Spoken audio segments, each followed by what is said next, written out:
Hello everyone, this is Dr. Ian. For today, we're going to be working on word problems involving right triangle and trigonometry.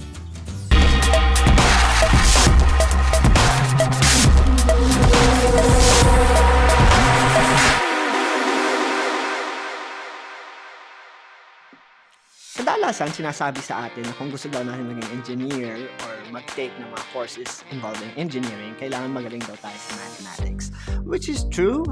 For today, i-experience natin kung paano natin ginagamit yung mga math skills natin in solving real-life problems or real-life situation using numbers. At yan yung pag-uusapan natin today sa ating lesson of geometry, specifically sa right triangle at yung formula na popular sa lesson na sa trigonometry na gagamitin natin ngayon to solve some of the missing angles, missing sides, or missing parts ng ating right triangle. So alam natin na ang trigonometry, it involves angle measurements and syempre yung ating mga triangles. And for today, we're going to be working on problems involving one of the most popular shapes na pinag-uusapan natin sa geom, which is right triangle. So, alam natin na sa geometry, natutunan natin na pwede natin gamitin yung formula ng area ng triangle, which is 1/2 base times height. Alam din natin na to find the perimeter of a right triangle or any triangles, we just need to add all their side lengths.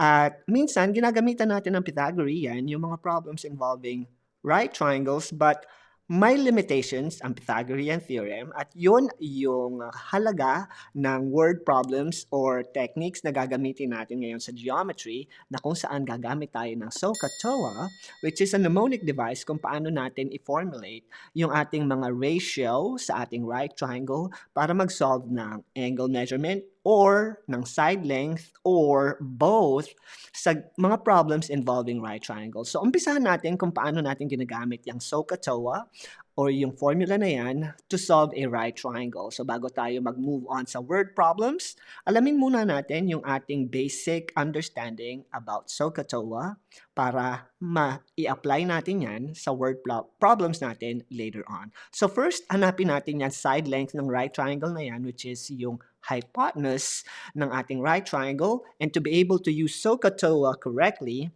kailangan natin ng mga techniques. At isa sa mga techniques na yan ay yung draw natin ng ating right triangle para ma-identify natin yung mga parts na kakailanganin natin to solve for the value of C or yung ating hypotenuse given the information that we have in this right triangle, which is yung ating reference angle theta, which happens to be 32 degrees, at yung ating measurement ng B or yung side length na B, which is 15 units. Now, meron na tayong right triangle. Kailangan na lang nating i-apply si SOHCAHTOA at alamin kung paano ba natin ginagamit yan sa pag-solve ng right triangle. So, ginagamit natin yan dahil sa mga parts na given sa ating information. Meron tayong given angle, meron tayong hypotenuse, at meron tayong side ng right triangle na tinatawag nating adjacent. At adjacent ito dahil it's right next to our reference angle. So, meron tayong hypotenuse, meron tayong adjacent, at meron tayong tinatawag na opposite side ng ating right triangle. And for this particular example, wala tayong opposite side na gagamitin sa ngayon dahil sinusolve lang natin is yung hypotenuse given the adjacent side of our triangle. And for that, H and A, O, H, A, H, O, A. So, gagamitin natin si Ka kasi ito yung may adjacent side at may hypotenuse side. So, using our formula, meron tayong Ka, which means cosine theta is equal to adjacent side all over the hypotenuse. And from here, i-replace natin yung mga values na yan using our given information, and this problem, alam natin na si theta ay si 32 degrees. So, paltan natin yan ng 32 degrees. Alam natin na si adjacent side ay also given, which is 15.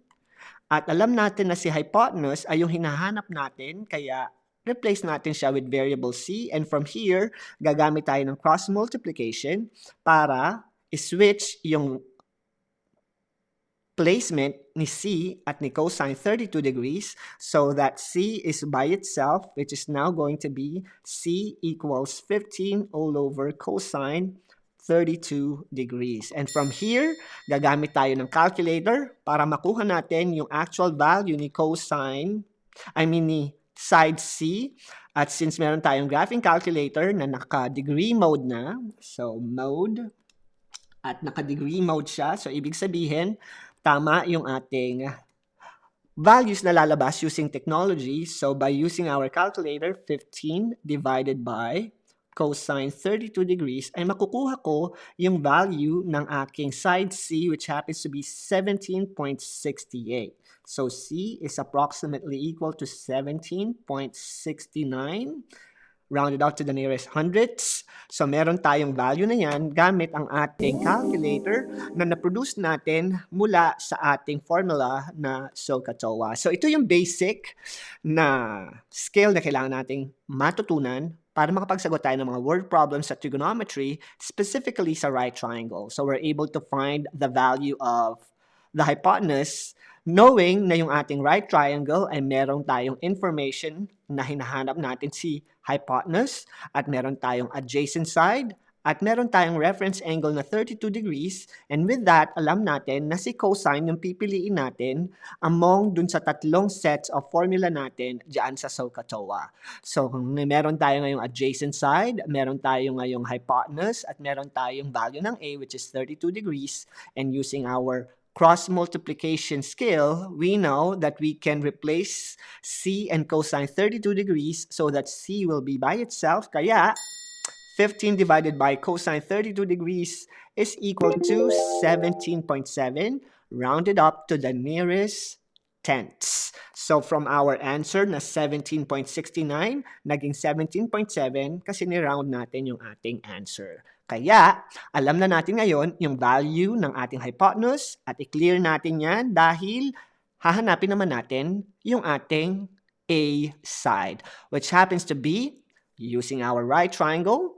I-formulate natin yung ating formula using SOHCAHTOA at alam natin na in this triangle this time, ang ating formula na gagamitin ay meron dapat O at A at dyan sa SOHCAHTOA, ang may OA ay hindi yung BFF ninyo, kundi yung tangent natin which is opposite over adjacent. And from here, pwede na nating iporma yung ating formula at makakapagsagot na tayo using TOA, which is tangent theta equals opposite over adjacent. At alam natin na si theta ay si 32 degrees at si opposite ay si A at si adjacent ay si 15. And using cross multiplication, isang move lang ang gagawin natin. Hindi natin i-replace ang value nila dahil hinahanap natin si 15 times tangent 32 degree this time.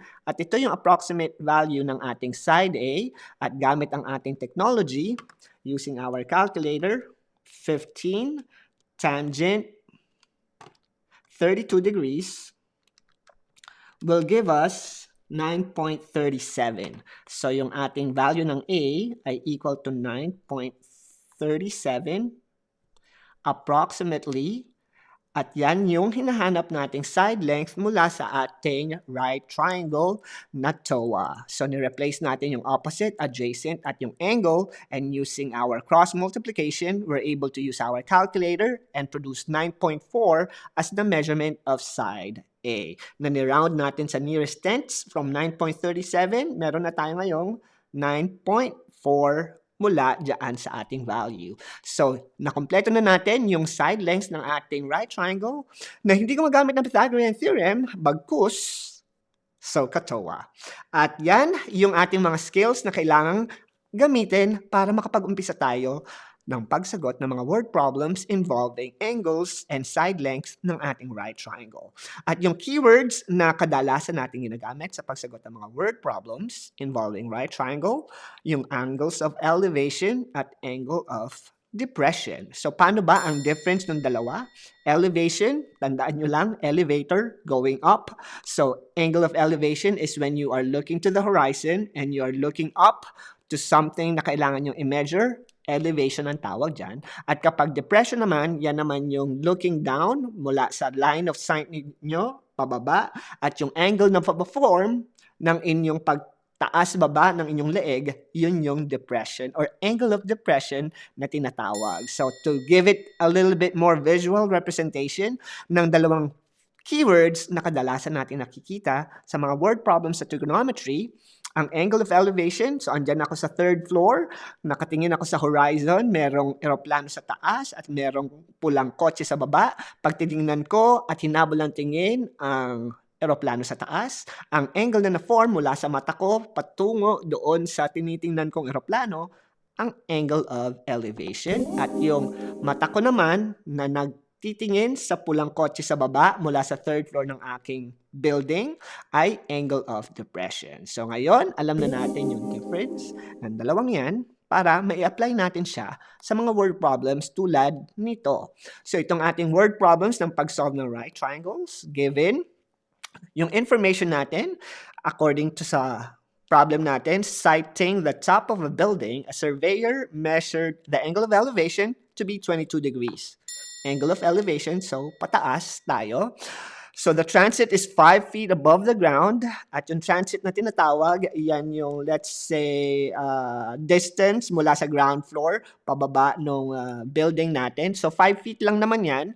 At yung ating measurement ng building or yung ating 300 feet from the building, yan yung kinatatayuan natin looking dun sa building natin. So ang una nating gagawin para makuha natin yung height ng building na kinukompute natin dito ay syempre i-visualize yung ating word problem. At kung i-visualize natin yung ating word problem na yan, angle of elevation of 22 degrees at meron tayong 5 feet na or 300 feet away from the building. So kung ito si ating building, yan, meron tayong building dyan, building ni Dr. E na mataas. Pero hindi natin alam kung gaano kataas dahil ang alam lang natin ay ikaw ay tumitingin from here at nag-cast siya ng angle of elevation from your line of sight to the top of the building. Kaya angle of elevation yung ating given theta. At from you to the base of the building, it's about 300 feet. At kailangan daw nating malaman yung height ng ating building kasama yung 5 feet na transit na tinatawag mula doon sa base ng ating building. So, ang gagawin natin is hahanapin kung si So, si Ka, or si Towa ang makakatulong sa atin sa pag-solve ng height ng ating building. So, ito yung ating right triangle. Ito yung ating theta. Meron tayong hinahanap na building na opposite side ng ating reference angle at meron tayong 300 na given na magsisilbing adjacent ng ating right triangle. So by labeling our right triangle, meron tayo ngayong opposite at meron tayong adjacent side. So ang gagamitin natin ngayon ay yung formula na may O at may A. OA, OA, OA. Ito ang OA na tutulong sa atin sa pag-solve ng ating height or taas ng ating building. So ang gagawin na lang natin is mag-form ng ating formula which is tangent theta equals opposite over adjacent. At ang ating mga information na given dito sa ating word problem, meron tayong value ng theta which is equal to, sabi doon, 22 degrees of angle of elevation. So, ito is si 22 degrees. Si opposite ay hinahanap natin, kaya ito ay magiging x. At si adjacent ay given, which is 300. And from here, cross multiplication na lang yung gagawin natin. So, by multiplying 300 to tangent 22 degrees,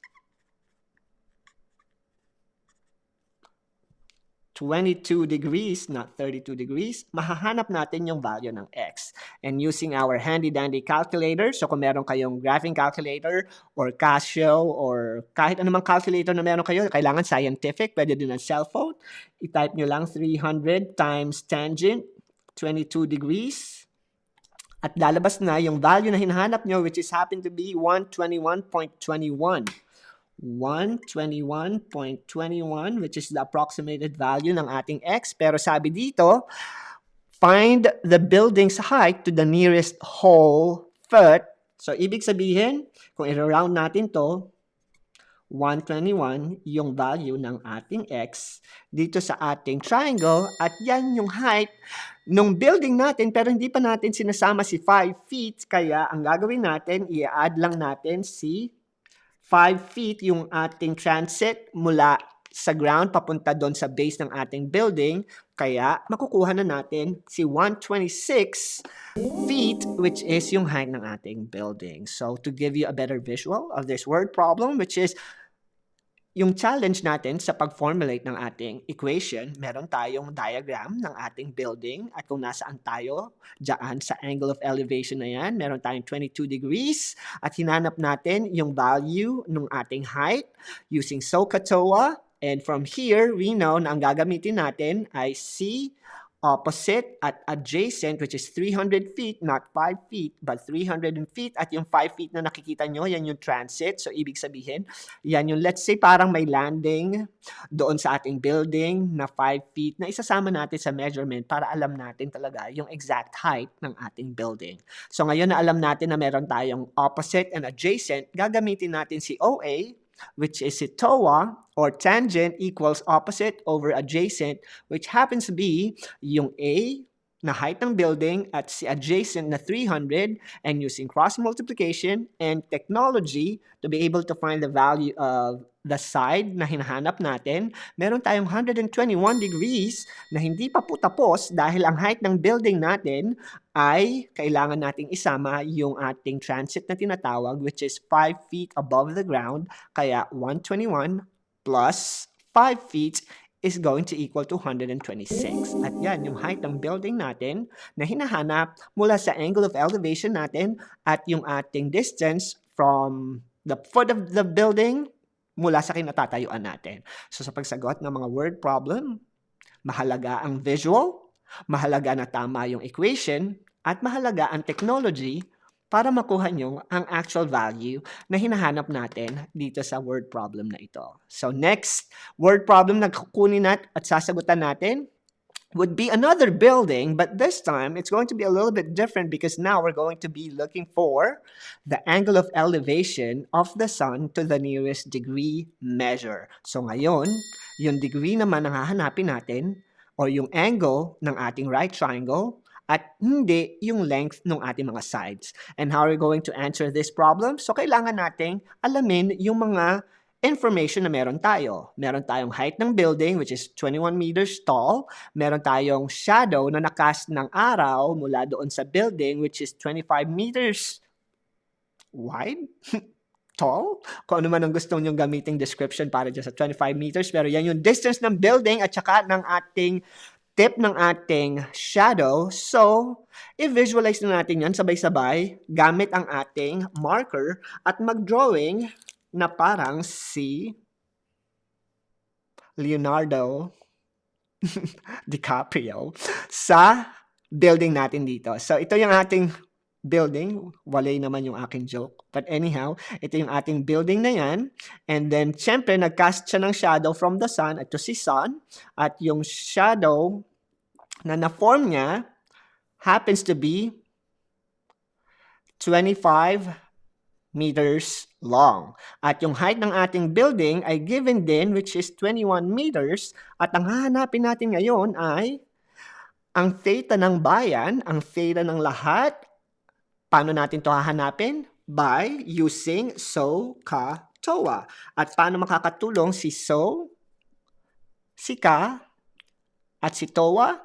Kailangan natin i-identify yung information na meron tayo sa word problem, which is yung ating angle measurement, yung ating 25 meters, which is adjacent or right next to the reference angle. So ito si adjacent or ADJ.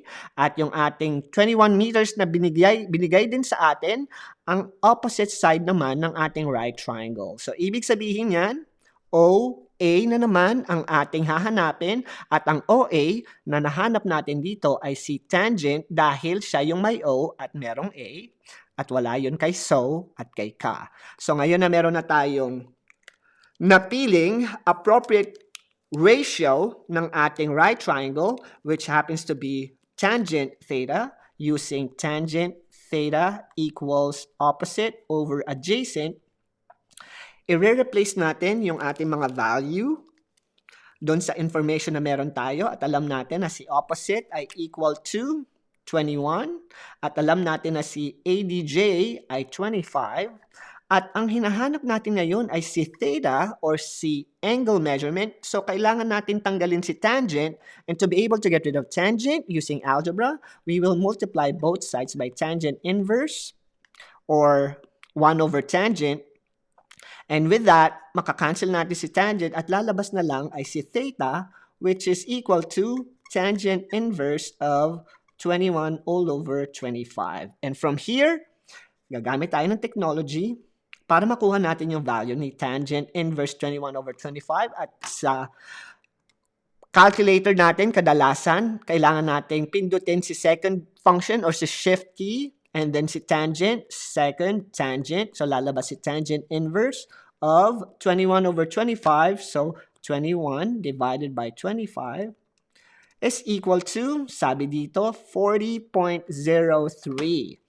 40.03. Since hindi nyo nakikita yung mga values dito sa calculator ko, huwag kayong mag-alala dahil I'm sure pag gumamit kayo ng sarili nyong calculator or pwede ring cellphone or pwede ding Google, makikita nyo na yung value nyo ay tangent 40.03 degrees or kung gusto nating i-round it to the nearest degree measure, 40 degrees ang angle of elevation na hinahanap natin mula dito sa right triangle natin. Kaya tulad na lagi ko sinasabi sa inyo, kapag nagsasagot tayo ng mga word problems, alamin natin yung keywords, alamin natin yung mga clues, at kailangan na visualize natin yung mathematical equation na gagamitin natin para ma-solve natin yung hinahanap nating measurements dito sa word problem na ito. And from here, alam natin na meron tayong tall building na 21 meters, may shadow siya na 25 meters, may angle of elevation na na-form mula sa sun at doon sa kung nasaan kayo. So, meron tayo ngayong right triangle na pwede natin gamitin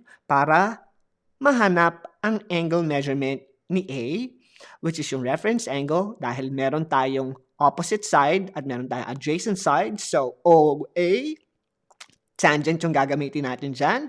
Replace natin si O, replace natin si adjacent, at makukuha natin yung A measurement by getting rid of tangent on both sides para si A na lang ang matitira dahil si angle ang hahanapin natin. So meron tayong A is equal to 10 inverse of 21 all over 25, and using technology or using your cell phone or using Google, makukuha nyo yung value ng tan inverse natin, which happens to be 40 degrees. So, ang angle of elevation natin na nakas ng shadow mula doon sa ating building at yung araw ay 40 degrees. At yan ang challenge ng pagsagot ng mga word problems natin sa mathematics. It's all about yung mastery ng ating basic skill, understanding yung ating mga past lessons and now applying it to higher order thinking, which is word problem, na natuturuan tayong mag-think critically and analytically. Kaya ang Numberbender challenge of the day ko sa inyo para malaman ninyo kung ano ang distance ng knot na yan, ng acorn na yan mula sa foot ng ating puno na yan, given the angle of depression natin mula dun sa squirrel, which happens to be 74 degrees, makukuha nyo ang sagot gamit syempre ang SOHCAHTOA, ang inyong tamang pag-place ng mga numbers doon sa inyong formula, at syempre paggamit ng technology, and make sure na nasa degree measure kayo para tama yung magiging sagot ninyo na i-comment down below ninyo at makikita natin kung na-master nyo na yung mga skills ninyo sa trigonometry and geometry to be able to answer this Numberbender challenge of the day. At yan ang lesson natin on geometry, trigonometry, algebra na ginawa natin ng solutions gamit yung ating mga basic skills on right triangle, Hindi Pythagorean theorem, pero SOHCAHTOA, which is yung ating right triangle ratio na ginamit natin para katulong ang ating calculator sa pagkuha ng ating mga hinahanap na angle measurements or side length. And this is Dr. E, and see you again next time. Bye!